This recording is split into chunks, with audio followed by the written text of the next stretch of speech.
Councils determine करे, जो इस वक्त नोटिफिकेशन के ज़रिए 125 यूनियन काउंसिल्स का तयन किया जा चुका है और 125 यूनियन काउंसिल्स में नई हल्काबंदियाँ होनी है। दूसरी बात कि जो एक्ट था 2015 उसकी भी अमेंडमेंट हो चुकी है और उसे असेंबली पास कर चुकी है, उसे सेनेट पास कर चुकी है।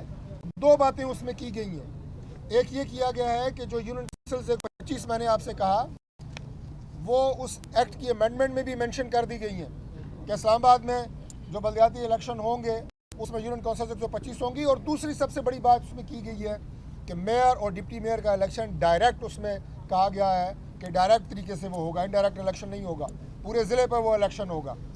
ये दो अमेंडमेंट उसमें हुई हैं। अब वो बिल सदर साहब के पास है, सदर साहब का इख्तियार है कि वो 10 दिन तक उसे रख सकते हैं। 4-5 दिन गुजर चुके हैं, 5-6 दिन में अगर सदर साहब उस पर साइन नहीं करते तो वो ऑटोमेटिकली एक्ट बन जाता है। ये पाकिस्तान का आईन कहता है, मैं नहीं कहता, गवर्नमेंट नहीं कहती। तो मुझे अब ये बताएं, मेरा ये सवाल है कि अगर ये इलेक्शन आप छोड़ दें, ये जो भी है यहाँ पे सारी लिटिगेशन हुई है, कल जो फैसला हुआ, जो 24 दिसंबर को जो फैसला किया गया, अगर आज 31 दिसंबर को ये इलेक्शन इन्हीं 101 यूनिट काउंसिल पे होता है और 6 दिन बाद एक्ट बन जाता है, जो बनना है उसने इंशाल्लाह, तो इन बल्दियाती नुमाइंदों की और इन मुंतखब चेयरमैनों की जो मियाद थी, जो उम्र थी, वो 6 दिन होती। सिर्फ 6 दिन बाद इन्होंने खुद ब खुद तहलील हो जाना है और दोबारा आपका इलेक्शन डायरेक्ट मेयर का इलेक्शन होगा। ये इलेक्शन आज अगर होता तो ये बल्दियाती नुमाइंदे जो मुंतखब होते, ये अपना मेयर मुंतखब नहीं कर सकते थे, ये अपने डिप्टी मेयर मुंतखब नहीं कर सकते थे, मेट्रोपॉलिटन कॉरपोरेशन नहीं बन सकती थी, इसलिए कि एक्ट में अमेंडमेंट हो चुकी है। और आज जो ऑनरेबल जज साहब ने वेरी राइटली ही सेड कि जनाब इतने जो अखराजात हो चुके हैं, इलेक्शन कमीशन कर चुका है तैयारी पे, उसका उन्होंने हिसाब मांगा। बिल्कुल सही किया, जाहिर है पब्लिक मनी है, कितना खर्चा हुआ। लेकिन मैं ये सवाल करना चाहता हूँ कि क्या ये इलेक्शन अगर आज होता है और करोड़ों अरबों रुपए इस पर खर्च हो जाते हैं और ये बल्दियाती नुमाइंदे आप सिर्फ 6 दिनों के लिए मुंतखब कराना चाहते हैं, और किस लिए कराना चाहते हैं? जब ये मेयर नहीं मुंतखब कर सकते, जब ये मेट्रोपॉलिटन कॉरपोरेशन नहीं बन सकती, तो 6 दिनों के लिए ये लोकल गवर्नमेंट का इलेक्शन किस हवाले से इनेकाद पजीर होना चाहता है? ये हमारी समझ से तो बाहर है। तो लिहाजा जो अमेंडमेंट एक्ट में हो चुकी है वो इंशाल्लाह ताला, जैसे मैंने पहले अर्ज़ किया कि 6 दिन बाद उसने एक्ट बन जाना है और उसके बाद उसके तनाजुर में डायरेक्ट इलेक्शन होगा और इस्लामाबाद में जो 125 यूनियन काउंसिल्स हैं उनकी हल्काबंदी भी असर नो होगी। अब मैं ये बात करता हूँ जी कि झूठा और मनफी प्रोपोगंडा जालसाजों का बाद पाकिस्तान तहरीक इंसाफ की तरफ से होता आया है, मुसलसल हम झूठ सुन रहे हैं। वैसे तो उनकी सियासत है ही मकर और फरेब पे मबनी, लेकिन जितना झूठ उन्होंने इस इलेक्शन में बोला, और सबसे ज़्यादा फाद चोई साहब वहाँ वो शुरू हुए, उन्होंने कहा इस्लामाबाद में मुस्लिम लीग नून के तो कैंडिडेट ही पूरे नहीं हैं। कभी कहा 30 कैंडिडेट हैं 101 यूनियन काउंसिल्स पे, कभी कहा 40 हैं। मैं अपने भाई फवाद चौधरी को मशवरा देता हूँ कि पहले अपने घर अपने ज़रिए खबर लो।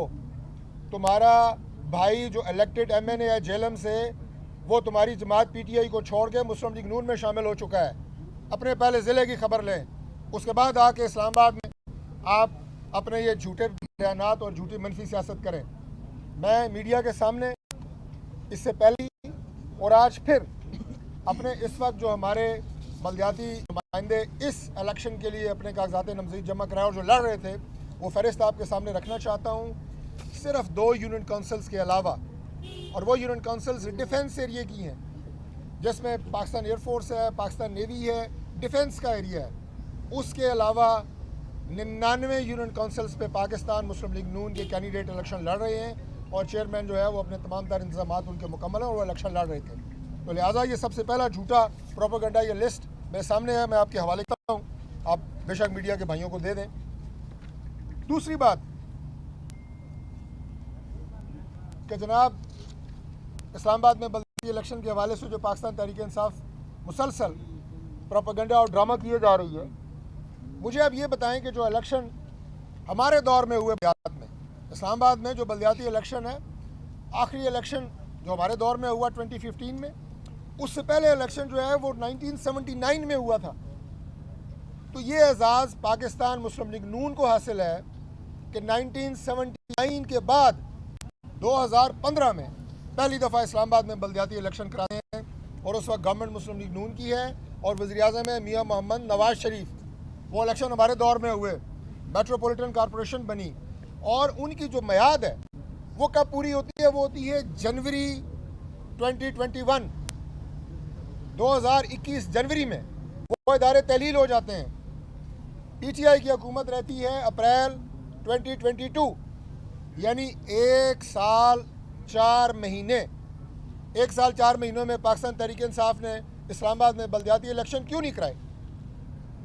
मुझे इस सवाल का जवाब दें कि आज जो गली गली मोहल्ले मोहल्ले ड्रामे कर रहे हैं पाकिस्तान तहरीक इंसाफ के लोग, मैं इनसे पूछता हूँ कि अपने दौरे हुकूमत में इमरान खान साहब वज़ीर आज़म थे, जब बल्दियाती इलेक्शनों की मुद्दत ख़त्म हो गई तो 1 साल 4 महीने आपकी हुकूमत कायम रही, आपने इलेक्शन क्यों नहीं कराए? और जैसे ही इलेक्शन कमीशन ऑफ पाकिस्तान ने ये इदारे जो जनवरी 2021 में तहलील हुए, उसके बाद उन्होंने इलेक्शन शेड्यूल दिया। जब इलेक्शन शेड्यूल दिया, पाकिस्तान तहरीक इंसाफ ऑर्डिनेंस लेके आई, लोकल बॉडीज ऑर्डिनेंस 2021, ये आप मीडिया के सब भाइयों को पता है। उस ऑर्डिनेंस में भी डायरेक्ट मेयर के इलेक्शन की बात की गई। जो आज हम कर रहे हैं, हम तो पाकिस्तान तहरीक इंसाफ के मौक़िफ़ की सपोर्ट कर रहे हैं। जो अपने ऑर्डिनेंस में आप लेके आए थे डायरेक्ट मेयर का इलेक्शन हो, वो ऑर्डिनेंस अदालत के ज़रिए सेटिस्फाइड हुआ और उसके बाद ये अमल चलता रहा, आपकी हुकूमत चली गई। लेकिन 1 साल 4 महीने ना तो आप इंटरेस्टेड थे बल्दियात के इलेक्शन में और ना आप ये इलेक्शन जो है करवा सके हैं। दूसरी बात, पंजाब की सूरत हाल लें। इदारों को पहले तो गालियाँ देते हैं, फिर कहते हैं इदारे बड़े काबिल एहतराम हैं, फिर आप कहते हैं जनाब के अदालती हुक्म जो है, जो मैंने कहा कि इंतज़ामी बुनियादों के ऊपर मुमकिन नहीं था, उस पर आप आज बातें कर रहे हैं कि गवर्नमेंट जो है वो अदालती हुक्म पे अमल पैरा नहीं किया। मैं पूछता हूँ इनसे, पाकिस्तान तहरीक इंसाफ से, कि पंजाब में जब आप हुकूमत में आए 2018 में, तो सबसे पहले आपने बल्दियाती नुमाइंदे जो हैं उन्हें आपने मुअत्तल किया। पूरे पंजाब में तमाम लोकल बॉडीज़ के इदारों को PTI हुकूमत ने सस्पेंड किया सबसे पहले। उसके बाद वो बहाल हुए। कहाँ से बहाल हुए? सुप्रीम कोर्ट ऑफ पाकिस्तान से। उसकी बहाली के बाद क्या आपने उन बल्दियाती नुमाइंदों को अपने दफ्तरों का चार्ज लेने दिया? दफ्तर खोले आपने। वो ज़िला कौंसिल के चेयरमैन, वो यूनिट कौंसिल के चेयरमैन, वो अपने दफ्तरों के लॉन में मीटिंग करते रहे, आपने उन्हें दफ्तरों में नहीं घुस दिया। ये है आपकी इज्जत बल्दियाती इदारों के लिए, बल्दियाती नुमाइंदों के लिए। क्यों झूठ बोलते हैं? क्यों अपने मकरू प्रोपेगेंडे के ज़रिए आप ये बात कौम को बता रहे हैं कि हम तो बल्दियाती इदारों के बहुत हक में हैं? पंजाब सबसे बड़ा सूबा है, 13 करोड़ से ज़्यादा की आबादी है पंजाब की। आपने वहाँ पे ये इदारे मुअत्तल रखे। और फिर मैं दोबारा ये बात कहूँगा कि सुप्रीम कोर्ट ने बहाल किए, सुप्रीम कोर्ट में दोबारा तौहीन अदालत की कार्रवाई हुई, आप उसमें भी पेश नहीं हुए। और जब तक आप हुकूमत में रहे, आपने बल्दियाती नुमाइंदों को और इदारों को ना बहाल होने के बावजूद ना चार्ज दिया और ना उसके बाद आपने वहाँ पे इलेक्शन होने दिए। तो ये पंजाब के सबसे बड़े सूबे की कहानी पाकिस्तान तहरीक इंसाफ के दौर में जो हुआ वो मैं आपके सामने रखी है। और आज यहाँ पे बड़ा प्रोपेगेंडा जनाब, हम बहुत बड़े चैम्पियन हैं बल्दियाती इदारों के और हम बहुत बड़े दावेदार हैं। फिर 4 साल में मुझे ये बताएं कि आज आप कहते हैं कि पाकिस्तान मुस्लिम लीग नून इस इलेक्शन को फेस नहीं करना चाहती। आप मुझे ये बताएं कि आप क्रेडिट में इस्लामाबाद में कौन से ऐसे प्रोजेक्ट्स हैं, कौन सी ऐसी खिदमत आपने इस्लामाबाद की है जिसकी बुनियाद पे ये लोग आपको वोट देंगे? क्या जो आपके झूठे ड्रामे हैं उनकी बुनियाद के ऊपर? क्या जो आप इदारों की तजलील कर रहे हैं उसकी बुनियाद के ऊपर? इमरान खान की मनफी सियासत के ऊपर? वो भी दिन ब दिन एक्सपोज हो रही है। हर आने वाला दिन इमरान खान की मनफी सियासत को, झूठी सियासत को, उनके फरेब को, उनके मकर को, उनकी दोहरी शख्सियत को एक्सपोज कर रहा है। मैं आपको ये बताना चाहता हूँ कि पाकिस्तान तहरीक इंसाफ को इस बात का पता है कि हमारी सियासत अगले चंद दिन नहीं तो चंद महीने की है। इससे ज़्यादा वो अब सर्वाइव करने वाले नहीं है पाकिस्तान की सियासत में। इस्लामाबाद की आपने जो 2-3 प्रोजेक्ट शुरू किए, 4 साल तक उनको लटकाई रखा। एक प्रोजेक्ट आप मुकम्मल नहीं कर सकते। रूरल एरिया में कोई डेवलपमेंट आपने की हो, इस्लामाबाद सिटी में कोई डेवलपमेंट आपने की हो, हाँ अगर आपने किया तो इस्लामाबाद में जो हमारे कोई ग्रीन पार्क हैं, जैसे ये ग्रिल्स लगी हुई हैं, इन ग्रिल्स को पाकिस्तान तहरीक इंसाफ के झंडे का रंग कर दिया, जगह जगह आपने बोर्ड अवेज़ा कर दिए। इसके अलावा आप कोई खिदमत की सियासत यहाँ नहीं कर सके। हमने अपने अल्लाह ताला के फजल से अपना जो हमारे दौरे हुकूमत है, जिसमें मैंने आपको बताया कि हमारे ये इलेक्शन हुए थे 2015 में, हमारे उस मेट्रोपॉलिटन कॉरपोरेशन में मुस्लिम लीग नून के मेयर मुंतखब हुए, उन्होंने अपने दौर में डिलीवर किया। हमने कोई 150 से ज़्यादा उस वक्त भी देहात में सुई गैस दी, पानी के प्रोजेक्ट्स दिए, बिजली के प्रोजेक्ट्स दिए, रोड्स बनी, कारपेटिंग हुई। उसके अलावा कई और ऐसे डेवलपमेंट के मंसूबे जो CDA के डिपार्टमेंट से किए, और इंशाअल्लाह ताला अभी भी बहुत जल्द हम आपको बताएंगे कि मौजूदा दौरे हुकूमत में मौजूदा वज़ीर आज़म मियाँ शहबाज शरीफ साहब की लीडरशिप में, जो मशहूर है शहबाज स्ट्रीट के नाम से, उनकी सरपरस्ती में इंशाअल्लाह इस्लामाबाद के लिए जो मंसूबे, जो पैकेजेस आ रहे हैं, वो भी इंशाअल्लाह ताला मैं मीडिया के सामने उनका रखूँगा पूरा प्रोग्राम, और हम आपको बताएंगे कि इस्लामाबाद का रूरल एरिया, इस्लामाबाद का सिटी एरिया, इनकी डेवलपमेंट का प्रोग्राम हमारी इस गवर्नमेंट के पास क्या है। मसाइल बिल्कुल मुख्तलिफ हैं। जो मसाइल बाराकऊ के हैं, चिराग के हैं, रवात के हैं, शकरयाल के हैं, वो मसाइल G10 के नहीं हैं, F6 के नहीं हैं, G6 के नहीं हैं, लेकिन शहरों के मसाइल बहरहाल मौजूद हैं, हमें पता है इस बात का। हम इंशाअल्लाह ताला इन तमाम ग्राउंड रियलिटीज़ को मद्देनज़र रखते हुए बड़ा एक कम्प्रिहेंसिव प्लान लेके आएंगे। लेकिन आज इस प्रेस कॉन्फ्रेंस के हवाले से मैं आपको अर्ज़ करना चाहता हूँ कि हमें इदारों का भी एहतराम है, हमें अदालती फ़ैसलों का भी एहतराम है, और हम आइंदा भी, पहले भी उन पर अमल किया, आइंदा भी करेंगे। लेकिन ये एक ऐसी, आप ये कहें, एक ऑब्स्टिकल थी, ऐसी एक इंतज़ामी प्रॉब्लम थी जिसकी वजह से आज इलेक्शन इनेकाद पजीर नहीं हो सके। आज जगह जगह मैं देख रहा हूँ, कभी कोई दीवारों पे फलांग रहे हैं, कभी स्कूलों के गेट पे खड़े होकर रो रहे हैं। तो मैं कहूँगा पाकिस्तान तहरीक इंसाफ के वर्कर्स को कि रोने धोने से, छलांगे मारने से, ड्रामे से आपको कुछ हासिल नहीं होगा। आए मैदान में मुकाबला करें। मेयर का डायरेक्ट इलेक्शन है, मैं आपको चैलेंज करता हूँ कि यहाँ से अगला मेयर मुस्लिम लीग नून का बनेगा और डायरेक्ट इलेक्शन से बनेगा इंशाअल्लाह ताला, और हम अपने खिदमत से ये इंशाअल्लाह ताला साबित करेंगे। तो फैसला होगा इस्लामाबाद के अवाम को, वो बेहतरीन फैसला होगा। जी प्लीज़, थैंक यू। पिछले दौर हुकूमत में इस्लामाबाद में गैस और बिजली के मीटरों पर पाबंदी लगी थी, और जो आपने लगवाई थी और कोर्ट के थ्रू अभी तक लगी हुई है। आप बताते हैं वॉइड टाउन का इतना बड़ा एरिया है और पूरे इस्लामाबाद का एरिया, आपने सिर्फ अपनी जमीनों के लिए वो सारा काम किया था। बता दें वो पाबंदी खत्म हो। सवाल से ज़्यादा आपने कुछ, मैं ये कहूँगा कि जो हकीकत में मबनी नहीं है वो कमेंट्स किए हैं, बिल्कुल इसमें कोई हकीकत नहीं है। पहली बात कि पाबंदी हमने नहीं लगाई थी, पाबंदी जो है वो कोर्ट के ज़रिए लगी थी, इस्लामाबाद हाई कोर्ट का ऑर्डर मौजूद है। मैं सुई गैस के मीटर्स की बात कर रहा हूँ, और उसकी वजह ये थी कि बेशुमार दरखास्तें इस्लामाबाद में उन सोसाइटीज़ कि जिनके पास NOC नहीं है उसके हवाले से गई थी, और उस पर पाबंदी लगी कि जनाब जहाँ NOC हो जिस सोसाइटी के पास, सिर्फ उसे कनेक्शन दिए।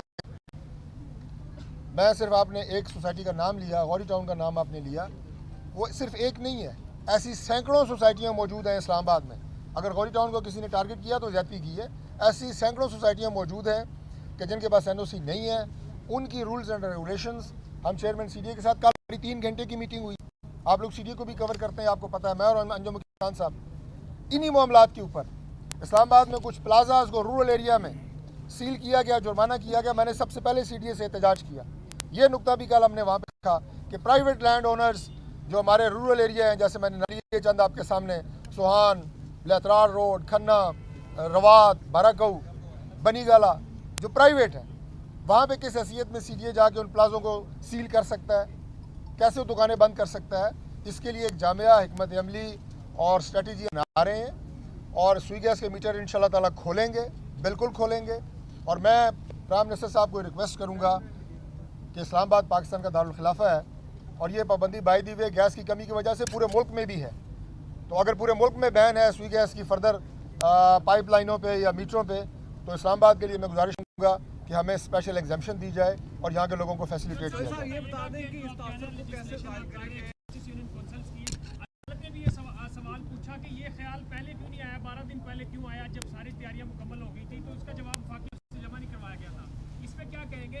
और दूसरा, ये अदालत ने भी पूछा कि सारी तैयारियां होंगी, आप भी कह रहे हैं आपके उम्मीदवारों ने हिस्सा लिया 101 यूनियन कौंसिल में, तो ये 12 दिन पहले जब अरबों लग गया, करोड़ों रुपया इलेक्शन कमीशन का भी, पंचायती नुमाइंदों का भी, इस पर क्या कहेंगे? देखें मेरे भाई, पहली बात तो ये है, आपने कहा कि 125 यूनियन काउंसिल्स क्यों की गई। इसमें आबादी के हवाले से जो अदाद व शुमार हैं वो हमने ऑनरेबल हाई कोर्ट के सामने भी रखे। उसके बाद इस केस की प्रोसीडिंग जो है वो इलेक्शन कमीशन ऑफ पाकिस्तान के ऑनरेबल बेंच के सामने भी हुई, वहाँ पे भी रखे। उसे तस्लीम किया गया, हमारे मौक़िफ़ को तस्लीम किया गया कि किन वजूहात की बुनियाद पे ये 125 की गई हैं, और जो कि फेडरल गवर्नमेंट का प्रेरोगेटिव है, इस्तेमाल है एक्ट में जो सेक्शन 6 है उसके तहत। दूसरी बात जो आपने की इस्लामाबाद की, क्या पूछा आपने? दूसरा सवाल अदालत ने पूछा कि जो इलेक्शन कमीशन जी, जो अखराजात किए गए, देखें वो बात अदालत की बिल्कुल वैलिड है, लेकिन जो मैंने इस्लामाबाद की आपसे बात की, इस्लामाबाद के बलदियाती इदारों को मजबूत बनाना, इन्हें फ़ाल बनाना और लोगों के जो मसाइल हैं उनके गली सतह के मोहल्ले पे हल होना, ये इनका असल मकसद है। अगर ये ना हो सके तो मेरा ख्याल है फिर इन इदारों का उतना सूदमंद या उतना फ़ायदेमंद ये नहीं होंगे।